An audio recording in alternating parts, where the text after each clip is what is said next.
Vous étiez là? Je ne vous ai pas entendu arriver. Soyez les bienvenus. Je m'appelle Denis et je serai votre guide tout au long de ces vidéos. On commence tout de suite, on prend une grande inspiration et on se retrouve dans la boîte. A tout de suite.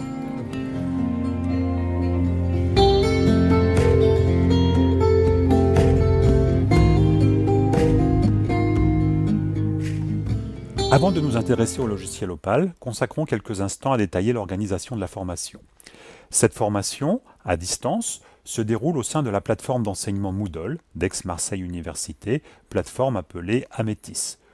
Vous y trouverez un cours de ressources sur le logiciel Opal, ainsi qu'un forum vous permettant d'obtenir de l'aide. Dans ce cours, vous aurez un statut d'étudiant, c'est-à-dire que vous pouvez consulter les ressources, publier sur le forum, mais vous ne pourrez pas publier vos propres productions. Aussi, pour pouvoir effectuer cette publication, vous disposerez également d'un cours d'expérimentation, où cette fois, vous aurez un statut d'enseignant, et ouais, ça n'a pas que des avantages, ce qui vous permettra de publier en ligne vos propres productions. Vous aurez le choix entre travailler seul ou en groupe. Ne voyez dans ces images aucune incitation au travail collaboratif.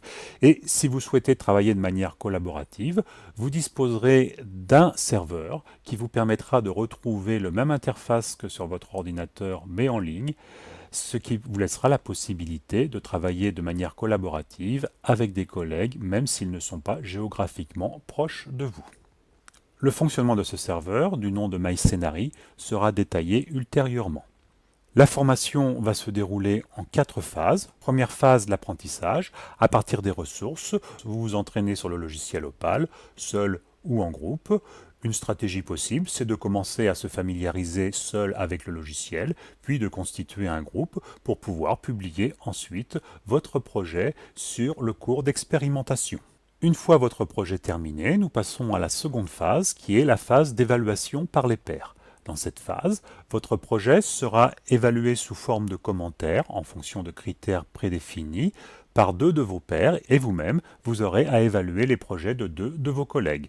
Pour cela, vous déposerez donc votre production sur le cours d'expérimentation tout en le déclarant dans un atelier appelé évaluation par les pairs sur le cours de ressources.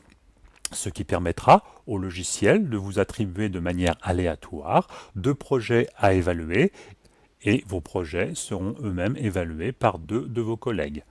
L'évaluation se fera sous forme de commentaires, les commentaires étant postés dans l'atelier évaluation par les pairs. À la suite de cette phase, nous passerons à la troisième phase, la remédiation, où à partir des commentaires qui ont été postés dans l'atelier évaluation par les pairs, vous pourrez, si vous le souhaitez, donc seul ou en groupe suivant comment vous avez travaillé initialement, retravailler votre projet et le publier à nouveau dans le cours d'expérimentation. Et à partir de ce moment-là, votre production sera quasiment parfaite, prête pour la phase finale, qui est l'évaluation par votre formateur, qui n'aura comme choix que de vous mettre une excellente note.